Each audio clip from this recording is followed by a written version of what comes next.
कमर से सीधे बैठ जाइए। कमर से सीधे बैठ करके ओम का उच्चारण करेंगे। पीछे भी कुछ लोग बैठे हुए हैं, कुछ हनुमान बन करके बैठे हैं, कुछ जामवन बन करके बैठे हैं, कोई सुग्रीव तो कोई अंगद बन के बैठे हुए हैं, और इधर तो ये रामादल खड़ा है।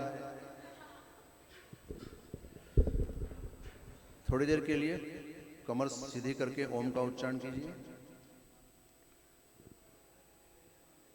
मैं 2 घंटे बोल सकता हूं खड़े खड़े, 1 घंटा तो बोलना ही है मुझे। शाम का समय हो, प्रातः काल से कथा चल रही हो, सत्संग के आयोजन चलते हो, और फिर कोई बीच में आकर के यूं कहे कि मुझे और 1 घंटा बोलना है, तो फिर आप क्या कहोगे? यूं कहोगे बाबूजी रेवा दो, मैं हुन लियो सुबह से, ऐसा ही बोलोगे ना। पर हाँ, ज़्यादा नहीं, पर 2 मिनट ओम का उच्चारण कर लीजिए। कमर को सीधी कीजिए। ओम।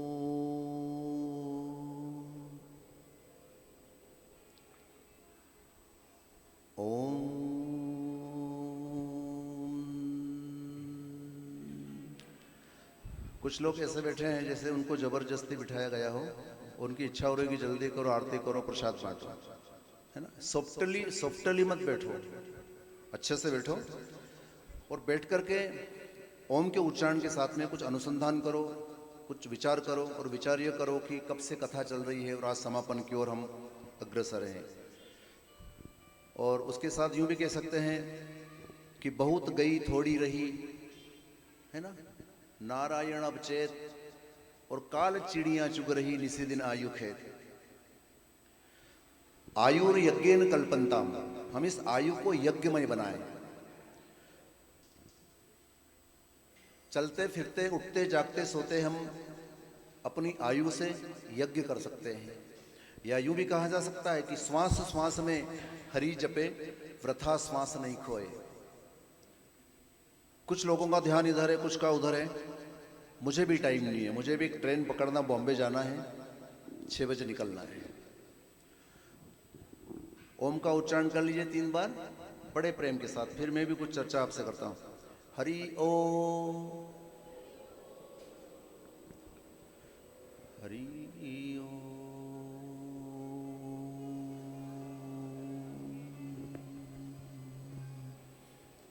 सच्चिदानंद भगवान की, भागवत भगवान की, सत्य सनातन धर्म की जय, अपने अपने गुरु माता पिता की जय। शिव नमः पार्वती पतये, हर हर महादेव। ऊपर हाथ क्यों करते हैं?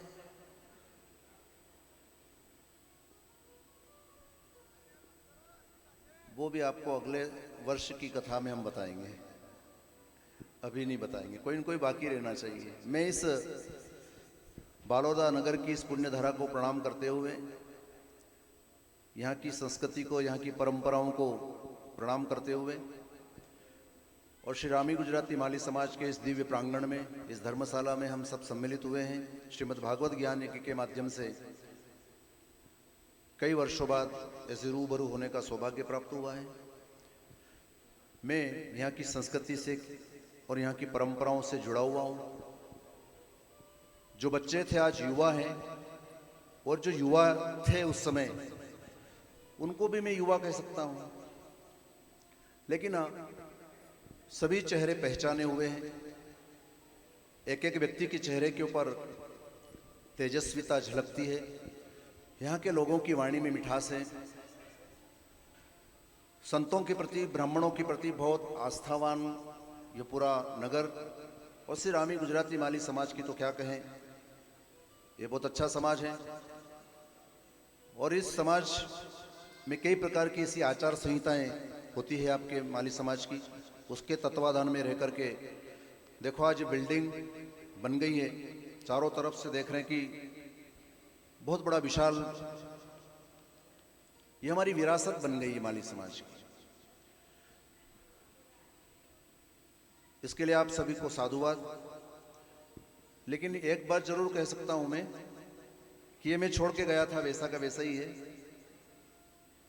हाँ, ये इतने लोग, वो उधर के। लेकिन ये जरूर कहना पड़ेगा इस बार की कथा में कि गांव-गांव से मुझसे लोग बात कर रहे हैं और कह रहे हैं कि गुरुजी इस बार कथा बहुत अच्छी हो रही है बारोदा कोरन के अंदर। अच्छा आयोजन चल रहा है। और अच्छा आयोजन चलने का कारण क्या है पता है? एक एक व्यक्ति का भाव जब लगता है, एक एक व्यक्ति जब जुड़ता है, प्राण प्राण जब सत प्रयोजन से जुड़ते हैं, तो जरूर उसकी उपलब्धि हमें प्राप्त होती है। इसके लिए आप सभी लोगों को बहुत बहुत साधुवाद, बहुत बहुत धन्यवाद। शायद आपके यहाँ ताली नहीं बजाते होंगे, लेकिन ताली बजा लेना चाहिए। कभी कोई अच्छी बात लगे तो ताली बजा लेना चाहिए। आइए हम सब मिलजुल करके नवयुग का निर्माण करें। और मैं समस्त जिन लोगों के प्रति यह कार्य समर्पण की भावना से लगा हुआ था, श्रीमद् भागवत कथा का आयोजन, और मैं एक बात और कह देता हूं कि मुझे भी कहीं उपलब्धि प्राप्त हुई है इस पूरे बड़नगर क्षेत्र में, उज्जैन में, बदनावर में, पूरे क्षेत्र में, तो मुझे उपलब्धि प्राप्त हुई थी बालोदा कोरन से ही प्राप्त हुई थी। और उसका श्रेय जाता है श्री रामलाल जी को। अभी वो 8-10 वर्षों से कहीं गुफा में है, गुफा में घुस गए वो 8-10 वर्षों से, उधर घटवास तरफ आते ही नहीं है।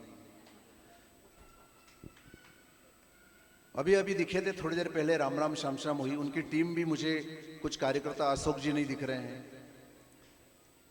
लाइनमैन साहब ने तो उस वर्ष मेरी कथा वहाँ बिल्डिंग से सुनी थी, 1-2 दिन यहाँ सम्मुख सुनी थी। फिर उसके बाद में लाइनमैन साहब से हमारी ऐसी दोस्ती हुई जिसे फेविकोल का जोड़ हो जाता है, ऐसी।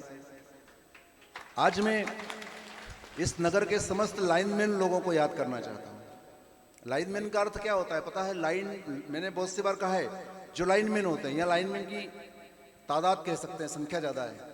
और उसी के कारण ये गांव समृद्ध गांव है, संस्कारवान गांव है।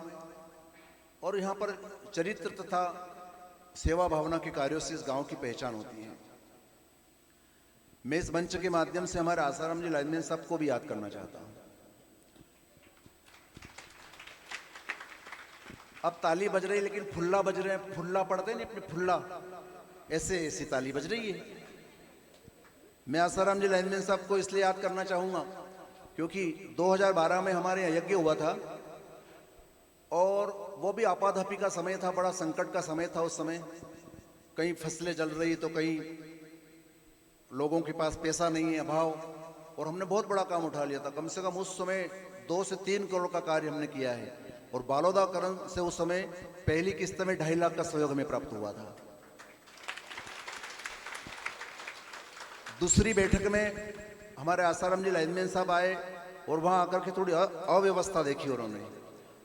तो हमारे अशोक जी को, रामलाल जी को और यहाँ के कुछ नौजवान कार्यकर्ताओं से, हमारे लाइनमैन साहब से, ऐसे बहुत से लोगों से वो मिले। और उन्होंने कहा कि यार छोरा, अपना ने काम करना है, गुरुजी फंस गया है, इतना बड़ा काम उठा लिया और पैसे का अभाव है, अव्यवस्था दिख रही है, अपने यहाँ एक बार और चंदो करो। एक बार लाइनमैन साहब के लिए, आसाराम जी के लिए एक बार और ताली बजा दी। फिर डबल चंदा हुआ और 2.5 लाख फिर हमको सहयोग यहां से प्राप्त हुए। एक बार फिर ताली बजा दीजिए। और लाइनमैन साहब के लिए मैं कहूंगा कि जन्नी जने तो ऐसा जने कि दाता या असुर, नहीं तो रीजे वांजनी। मैंने वांजनी शब्द पहली बार प्रयोग किया इस मंच के माध्यम से। कभी कभी कड़वा भी सुनना चाहिए। मैं जब मंच पे आया तो मैंने लाइनमैन साहब को भी डांट दिया। मैंने कहा क्या कुर्सी, और ये पहले से लगा देना था, आगे पीछे होकर के हम ऐसे बैठे हैं। तो लाइनमैन साहब की ने बोला, गुरुजी मैं फोन कर दियो तो आप टाइम पे क्यों नहीं आए? मैं हमारे लाइनमैन साहब को भी याद करना चाहूंगा। उन्होंने मेरी भागवत व्यक्तिगत रूप से यहाँ करवाई, और व्यक्तिगत रूप से ऐसे समय में करवाई कि उस समय सोयाबीन कट रहे थे। उस समय में पहले दिन की कथा, दूसरे दिन की कथा में 10-20 लोग। लेकिन मैं एक सुंदर सी बात कह रहा हूं कि बड़ा परिवार तो किस्मत वालों का होता है। हमारे लाइनमैन साहब का बड़ा परिवार था, और कुछ इष्ट मित्र, रिश्तेदार लोग आकर के जब बैठते थे ना, तो उस समय भी जगह नहीं मिलती थी वहां पर, इतने लोग उपस्थित हो जाते थे। बहुत सी माताओं बहनों का फोन आता था कि गुरुजी कथा बहुत अच्छी चल रही है, हम चाइड़ा में ढूंढी रहा। चाइड़ा समझते हो आप? चाइना में वो काटते जा रहे हैं सोयाबीन और कथा सुनते जा रहे हैं। ऐसे हमारे संस्कारवान इस गांव को बहुत बहुत साधुवाद, बहुत बहुत धन्यवाद। लाइनमैन साहब ने कहा कि कल का कथा का समापन है, तो आप दक्षिणा बता दो, कितनी दक्षिणा। मैंने कहा आप तो इतने पैसे दे देना, मैं सब कर लूँगा। लाइनमैन साहब रात को आए, न जाने कितने 35-40 हज़ार रुपये मेरे को दे दिए और उन्होंने कहा कि जेब में रखो। ये पोल खुल गई है आज घर परिवार के लोगों के सामने। उस समय लाइनमैन साहब ने मेरे को 35,000 रात को लाके दिए और कहा कि ये जेब में रखो। मैंने कहा ठीक है। मैंने समझा कि लाइनमैन साहब के पास पैसे का अभाव होगा, हो सकता है सुबह क्या व्यवस्था है क्या नहीं, लेकिन मैंने सब लिफाफे पैक करके इधर उधर सब रख दिए वहाँ पर। और लाइनमैन साहब फिर लिफाफे लेकर के आ गए। मैंने कहा ये क्या है? कि नहीं वो तो आपकी जेब में रखो, ये लिफाफे तो अलग हैं इनको। ऐसे लाइनमैन साहब को बहुत बहुत साधुवाद, बहुत बहुत धन्यवाद। प्रतिवर्ष हमारे यहाँ धार्मिक आयोजन होते हैं, गौ माता की सेवा चलती है वहाँ पर, अनवरत वहाँ पर सदाव्रत चलते हैं और बहुत बड़े बड़े प्रयोजन हम करते हैं। प्रतिवर्ष बड़ा आयोजन होता है और उस आयोजन में इस गांव से बहुत अच्छा सहयोग मिलता है। इसके लिए आप सभी लोगों को बहुत साधुवाद। सभी लोगों के नाम तो मैं नहीं ले सकता, लेकिन हाँ ये जरूर कहूँगा कि इतने सुंदर आयोजन के लिए आपको बहुत बहुत साधुवाद, धन्यवाद। हरीश जी की कथा शायद पहली बार यहाँ पर हो रही है और सभी लोग कह रहे हैं कि कथा बहुत अच्छी हो रही है, इसलिए हरीश जी को भी बहुत बहुत साधुवाद, धन्यवाद कि आपके द्वारा यहाँ पर जो कथा कही गई है उसके लिए सभी लोग जो लाइव सुन रहे हैं, लाइव वाले भैया का भी मैं बहुत बहुत साधुवाद, धन्यवाद करना चाहता हूँ कि इतना इस आधुनिकता के इस दौर में और तकनीकी आपकी बहुत अच्छी है, इसके लिए आपको भी साधुवाद, धन्यवाद। लाइनमैन साहब को फिर धन्यवाद, बार बार धन्यवाद। और जितने लाइनमैन साहब यहाँ पर, अगर सभी लाइनमैन लोगों का नाम लें तो पूरा गांव उसमें आ जाता है।